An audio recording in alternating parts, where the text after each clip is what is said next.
അസ്സലാമു അലൈക്കും, welcome back to my channel. അപ്പോൾ ഇന്ന് ഞാൻ വന്നിട്ടുള്ളത് എന്നെക്കുറിച്ച് പറയാനല്ല, എൻ്റെ ഉമ്മാനെക്കുറിച്ച് പറയാനാട്ടോ.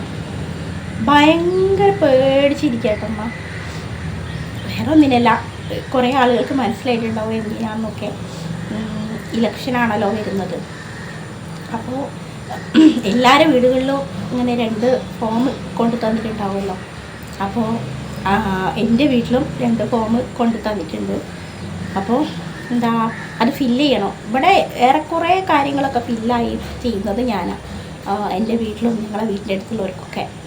പക്ഷേ ഇത് എനിക്കറിയായിട്ടൊന്നുമില്ല, ഞാൻ അതിലേക്ക് ശ്രമിക്കുന്നില്ല. എനിക്ക് പേടിയാവുക, അത് തെറ്റിപ്പോയാൽ ഇനിയിപ്പോൾ ഇലക്ഷൻ കാര്യത്തിലുള്ളതല്ലേ, അപ്പോൾ നമ്മൾ പറയുന്ന പോലെ അല്ലല്ലോ. പിന്നെ അതിൽ ക്രമ നമ്പർ അങ്ങനെ ഉണ്ട്. അപ്പോൾ അതായത് 2002 നമ്മൾ ചെയ്തിട്ടുള്ള വോട്ട് ചെയ്തിട്ടുള്ള ആ ബൂത്തിൻ്റെ ക്രമ നമ്പർ അങ്ങനെ എന്തോ ആണ്. ആ കഥ കൊണ്ടുവന്നപ്പോൾ ഞാൻ വലിയ ആളായി പറഞ്ഞു, എനിക്കറിയാം, ഞാൻ ചെയ്തു കൊടുത്തോളൂ.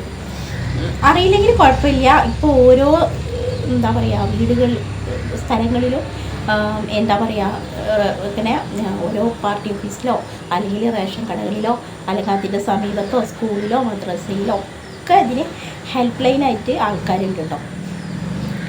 അപ്പോൾ അങ്ങനെ വരുമെന്നല്ല ഒരു ഇതാണല്ലോ, മസ്റ്ററിങ് അങ്ങനത്തെ പരിപാടിക്കൊക്കെ ഉണ്ടാവുമല്ലോ. പക്ഷേ ഉമ്മാൻ്റെത് കാണുന്നില്ല, അതാണ് രസം. ഉമ്മ കുറേ അന്വേഷിച്ച്. പിന്നെ 2002 കാലഘട്ടത്തിൽ ഞങ്ങൾ പഠിക്കുകയായിരിക്കുമല്ലോ, ഞങ്ങൾക്ക് വോട്ടില്ല, അതായത് എനിക്ക് ഒപ്പിക്കുള്ളൂ. അപ്പോൾ ഉമ്മ ആകെ ബേജാറായി നിൽക്കുന്നുണ്ട്. ഇപ്പോൾ എന്നെ കൊണ്ടുപോവോ, പാകിസ്ഥാനിലേക്ക് കൊണ്ടുപോകും. അപ്പോൾ ഉമ്മ ഭയങ്കര ടെൻഷനാണ്. 2002 ആ കാലഘട്ടത്തിൽ അന്ന് ഉപ്പ ഉണ്ടായിരുന്നല്ലോ. ഇപ്പം 2013 ജാനുവരി 1 മരണപ്പെട്ടത്. അപ്പോൾ ആ 2002 കാലഘട്ടത്തിലൊക്കെ ഉപ്പ ഉണ്ടല്ലോ. ഉമ്മയും ഉപ്പയും, അതായത് ഉമ്മാൻ്റെ നാട്ടിൽ നിന്നല്ല ഉമ്മ വോട്ട് ചെയ്തത്. ഞാൻ പറഞ്ഞിട്ടുണ്ട് കുറേ വീഡിയോസിൽ, എനിക്ക് വേണ്ടിയിട്ടാണ് വീട് വിട്ടിട്ട് ഇങ്ങോട്ട് വന്നത്. അപ്പോൾ ഉപ്പ അഫി ഉമ്മ ഒക്കെ താമസിച്ചിരുന്നത് മാത്രമൊക്കെ ആ ഏരിയയിലായിരുന്നു. അപ്പോൾ ഉമ്മ കുറേ ഇപ്പം അവിടെ കുറേ ഫാമിലീസ് ഉണ്ട്. പക്ഷേ ഇതും തപ്പി നടക്കാൻ ഇപ്പോൾ പെട്ടെന്ന് ആർക്ക് സാധ്യമാവോ? ഇല്ല. പിന്നെ ഞാൻ ഉമ്മയോട് ചോദിച്ചു, നിങ്ങൾ ഈ 2002 ചെയ്തിട്ടുണ്ടോ? അപ്പോൾ ഉമ്മ പറഞ്ഞു, ഞാൻ ചെയ്തിട്ടുണ്ട് എന്നാണ് ഉമ്മ പറയുന്നത്.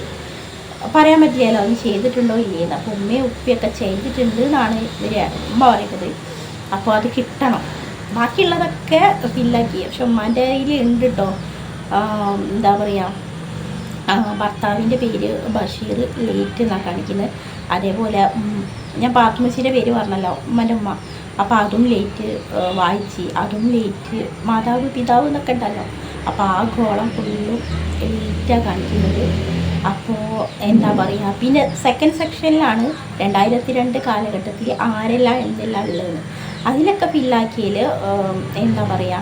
ബന്ധുവിൻ്റെ പേര് ബഷീർ, ബന്ധം ഭർത്താവ്, അത് കൊടുത്തിട്ടുണ്ട്. അപ്പോൾ ഞാൻ അങ്ങനെ വിചാരിച്ചു, ആദ്യം എനിക്ക് മനസ്സിലായില്ല. പിന്നെ അമ്മ പറഞ്ഞു, ഓരിങ്ങനെ പറഞ്ഞിട്ടുണ്ട് ഇതാണ് അതുകൊണ്ട്. അപ്പോൾ അതൊക്കെ ഫില്ലായി. പക്ഷെ ഉമ്മൻ്റെ ഈ സംഭവം കിട്ടുന്നില്ല. അതിന് എവിടെ പോയി? ഇപ്പം ഉമ്മനോട് ഉമ്മ ഇങ്ങനെ പറയുന്നുണ്ട്, രാവിലെ ഇങ്ങനെ ട്രയൽ എടുക്കുന്നുണ്ട്, ഞാനിപ്പോൾ എന്ത് ചെയ്യും, ഞാൻ അതിനെ ഇട്ടിട്ട് ഞാൻ പോകില്ല. അപ്പോൾ അങ്ങനെ പണിയാട്ടോ. പക്ഷെ പേടിക്കേണ്ട ആവശ്യമൊന്നുമില്ല. വേറെ ഒരാൾ പറഞ്ഞു അത് മാത്രം എന്നൊക്കെ പറഞ്ഞു, ഇവിടെ അടുത്ത് തന്നെയല്ലേ. പിന്നെ അത് നമുക്ക് പോയിട്ട് അന്വേഷിക്കാവുന്നുള്ളൂ, നെറ്റിൽ സെർച്ച് ചെയ്താൽ കിട്ടും. ഇനി അതും കിട്ടിയില്ലായിരുന്നെങ്കിൽ 2002 കാലഘട്ടത്തിൽ ഉമ്മാൻ്റെ ഉമ്മയും ഇവിടെ തന്നെയാണല്ലോ വോട്ട് ചെയ്തിട്ടുള്ളത്. അപ്പോൾ അവരെ ക്രമ നമ്പർ മതി. അതിപ്പോൾ ഇനി മാമനെ വിളിച്ചിട്ട് ചോദിച്ചാൽ എടുക്കുന്ന കാര്യമേ ഉള്ളൂ. എന്നാലും എൻ്റെ ഉമ്മ ഭയങ്കര ബേജാറ്. ഒരിങ്ങനെ പറഞ്ഞില്ലേ കൊണ്ടുപോകില്ലേ, ശരിക്കും അത് വിശ്വസിക്കുന്നുണ്ട്. ഇതിനിടയിൽ പൗരത്വം വന്നപ്പോഴും ഭയങ്കര ടെൻഷൻ അടിച്ച ഉമ്മ മാത്രമല്ല ആഫിക്ക് അതിലേറെ വിശ്വാസിയാണ്. അതിനി എന്തെങ്കിലും ഒരിത്തിരി കിട്ടിയാൽ മതി. അപ്പോൾ കുഞ്ഞു കാര്യങ്ങൾക്ക് വലിയതായിട്ട് ആലോചിച്ച് എന്തെങ്കിലും അസുഖം വരുത്തിണ്ടാക്കും. അതാണ് ഓൾക്ക് എങ്ങനെ കിട്ടാതിരിക്കുക? ഉമ്മൻ്റെ ഗുണം. ഉമ്മ അങ്ങനെ നിസ്സാര കാര്യം ഓർത്ത് വലിയതാക്കി മാറ്റും. ഞാൻ ഉമ്മനോട് പറഞ്ഞു, എങ്ങനെ പെട്ടെന്ന് നമ്മൾ നാട് വിട്ടൊക്കെ പോവുക? പറയുമ്പോഴത്തേക്ക് നമ്മളെ ബാക്കി എല്ലാ കാര്യങ്ങളും രേഖയും കാര്യം ഇവിടെ ഇന്ത്യയിൽ തന്നെ ഇല്ലേ? അപ്പോഴത്തേക്ക് അങ്ങോട്ട് പറഞ്ഞാൽ കേൾക്കൂല. ഗേൾസ് അങ്ങനെയാണ്. ഞാൻ ഉമ്മ എന്നെ പറയേണ്ടത് ഞാൻ ഉമ്മാനാ പറയുന്നത്. അപ്പം ഉമ്മ പറയാം എനിക്ക് സുഖമാണല്ലോ, എനിക്കില്ലല്ലോ. ശരിയാണ്, എനിക്ക് സുഖമാണ്, എനിക്ക് ഓഫീക്കൊന്നും സുഖമാണ്, നമുക്കൊന്നും അത് നോക്കേണ്ട ആവശ്യമില്ല. അപ്പോൾ അത് നല്ല ടെൻഷൻ അടിച്ചിരിക്കുന്നുണ്ട്. അപ്പോൾ ഞാൻ പറഞ്ഞു ഞാൻ നിങ്ങളെ പറ്റി ഒന്ന് വീഡിയോ ചെയ്യാൻ പോവാണ്. എനിക്ക് എന്താ കാട്ടിക്കോ, ഞാനിവിടെ ടെൻഷൻ അടിക്കുമ്പോൾ എൻ്റെ വീഡിയോ എന്നൊക്കെ പറയുന്നുണ്ട്. അപ്പോൾ എനിക്കത് രസമല്ല കേട്ടോ, ഞാൻ കളിയാക്കി പറയില്ല. ഉമ്മ രാവിലെ ആദ്യം കണ്ടപ്പോൾ ഞാൻ ശരിക്കും ഉമ്മനോട് ഞാൻ പറഞ്ഞു നിങ്ങൾ ഈ സംസാരിക്കണേ ഞാൻ വീഡിയോ എടുക്കട്ടെ. അപ്പം പറയാം മേലാൽ ഇന്ന് എടുക്കില്ലേ, അറിയാലോ ഉമ്മക്ക് ഇഷ്ടമല്ല ഞാൻ വീഡിയോ എടുക്കുന്നത്. ഞാൻ വീഡിയോ എടുക്കുന്നതല്ല, ഞാൻ ഉമ്മാനെ വീഡിയോ എടുക്കുന്നത് ഉമ്മക്ക് ഇഷ്ടമല്ല. അപ്പോൾ അതുകൊണ്ട് അപ്പോൾ ഞാൻ തന്നെ ഇങ്ങോട്ട് വന്നു, ഞാൻ തന്നെ പറയാം. അപ്പോൾ ഞാൻ പറഞ്ഞു ഇത് ഞാൻ തന്നെ പറയുക, ഞാൻ തന്നെ ഈ പറഞ്ഞാൽ മതി. അപ്പോൾ എനിക്ക് ഞാനോ എന്താ പറയാമെന്ന് ആലോചിച്ച് നിൽക്കുമ്പോഴാണ് ഉമ്മൻ്റെ ഈ കളി കണ്ടത്. പക്ഷെ ശരിക്കുണ്ടല്ലോ ഉമ്മയുടെ സംസാരത്തിൽ പെട്ടിട്ടുണ്ടെങ്കിൽ കറക്റ്റ് അറിയാമായിരുന്നു കേട്ടോ. ഞാൻ പറഞ്ഞു നിങ്ങൾക്ക് തീരെ വിവരം, ഞങ്ങൾ എങ്ങനെയാണ് 8ാം ക്ലാസ് വരെ സ്കൂളിൽ പഠിച്ചതൊക്കെ ചോദിച്ചിട്ടുണ്ട്. അപ്പോൾ ഇപ്പം അങ്ങനെയല്ല കേട്ടോ, ഇപ്പം ഒന്നിനും ടെൻഷൻ അടിക്കാത്ത ആളല്ല. അതാണ് എനിക്ക് കിട്ടിയത്. ഉമ്മൻ്റെ അതേ കോപ്പിയാണ് ആക്കി, ഉപ്പൻ്റെ അതേ തന്നെ എനിക്കും കിട്ടിയത്. ഒന്നും തലയിൽ വെക്കില്ല. അത്രയും വലിയ രോഗം വന്നിട്ട് പോലും എൻ്റെ ഉപ്പ ഒന്നും ചിന്തിച്ചിട്ടില്ല. അതാണ് ഉപ്പ, ഇതാണ് ഉമ്മ. അപ്പം ഉമ്മ ഈ എന്താ പറയുക BP ഒക്കെ അങ്ങനെ ഓൾറെഡി ഉമ്മക്ക് ഉണ്ടല്ലോ. അപ്പോൾ ഡോക്ടർ ചോദിച്ചു ഇന്ന് നിങ്ങൾക്ക് എന്താ. അങ്ങനെയാണ് ഈ പൗരത്വത്തിൻ്റെ അതിൻ്റെ നമുക്ക് ഭയങ്കര ഉമ്മന മിംസ് ഹോസ്പിറ്റലിൽ ഡോക്ടർ മനോജ് മാത്യു സാറിനെ കാണിച്ചപ്പോൾ സാർ ചോദിച്ചു എന്തെത്ര ഇല്ലാത്ത ടെൻഷൻ ചെയ്യുന്നു. അപ്പോൾ അളിയൻ പറഞ്ഞു ഇങ്ങനെ പൗരത്വം ലോക ചിരി. സാറെന്നെ കുറേ ചിരിച്ച് ഇങ്ങക്ക് വട്ടാണോ എന്തിന് അങ്ങനെ ചോദിച്ചിട്ടുണ്ട്. അങ്ങനെയാണ് എല്ലായിടത്തും ഡോക്ടറെ അടുത്ത് പോയാലും. അപ്പോൾ എന്നാ പറയാം മോളിന്ന്. ഇപ്പം മോളൊന്നല്ല, ഇപ്പം ഫുള്ള് തയ്യാറെടുപ്പിലാണ്. എന്താ പറയുക ഇന്നെ പാകിസ്ഥാനിലോട്ട് കൊണ്ടുപോകും. ഞാൻ പറഞ്ഞു ഇന്നെ കൊട്ടയിൽ നിങ്ങളെ കൊണ്ടുപോകില്ല, നിങ്ങൾ പേടിക്കേണ്ട. പിന്നെ ഞാൻ എന്തിനാ പിന്നെ ജീവിച്ചിരിക്കുന്നത് എന്നെ കൊണ്ടുപോയിട്ട് അങ്ങനെയൊക്കെ പറയാം.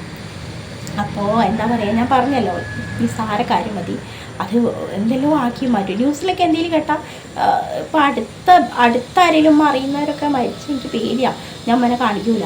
അപ്പോൾ പിന്നെ അത് മതി. ഒരാഴ്ച ഉറങ്ങൂല, ഒരാഴ്ച പിന്നെ ഉറങ്ങൂല. നമുക്ക് ഇങ്ങനെ ഉറക്കില്ലാറുമ്മ എന്നോട് ചോദിക്കും, ഉറക്കിയിട്ട് എന്നോട് ചോദിക്കും എന്നാലും ഓളെങ്ങനെ മരിച്ചു, അല്ലെങ്കിൽ ഓനെങ്ങനെ മരിച്ചു, നല്ല കുട്ടിയായി അങ്ങനെ പറയും.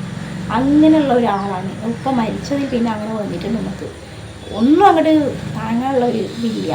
പെട്ടെന്ന് വീട്ടിൽ കൂടും നമുക്ക്. അതാണ് ഉമ്മ.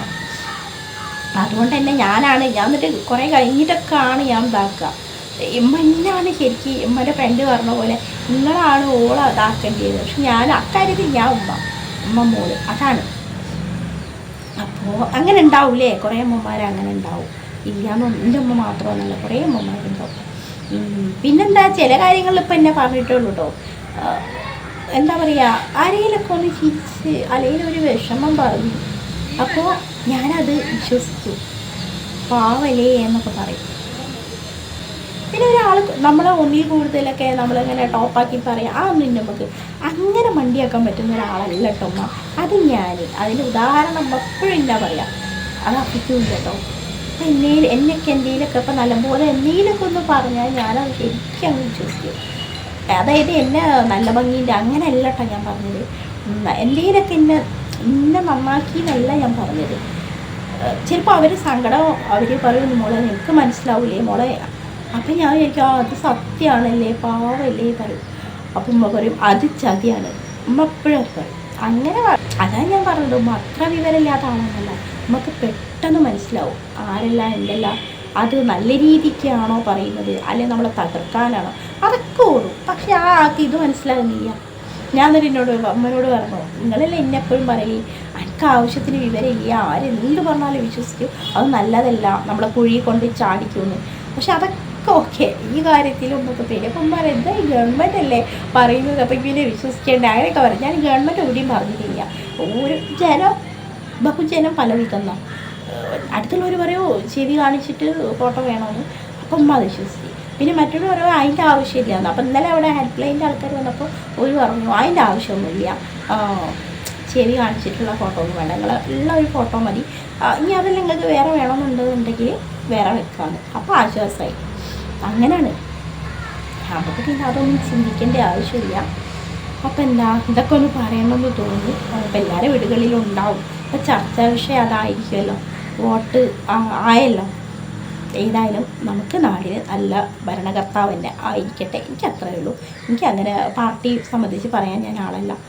നമുക്ക് ഉപകാരം ചെയ്യുന്ന ഒരു നല്ലൊരു ഭരണാധികാരിയെ തന്നെ നമ്മൾ പഠിച്ച റബ്ബ് എന്താ പറയുക നമുക്ക് മുന്നിൽ തിരഞ്ഞെടുക്കട്ടെ എന്ന് മാത്രമേ എനിക്ക് പറയാൻ അറിയുള്ളൂ. ഞാൻ വലിയ രാഷ്ട്രീയമൊന്നും പഠിച്ചില്ല. ഞാൻ പഠിച്ചിട്ടുണ്ടെങ്കിൽ ഞാൻ എവിടെയോ എത്തായിരുന്നു. അപ്പം എന്താ കൂടുതലൊന്നും പറയുന്നില്ല. ഇൻഷാ അല്ലാഹ് മറ്റൊരു വീഡിയോയുമായി കാണുന്നവരെ അസ്സലാമു അലൈക്കും.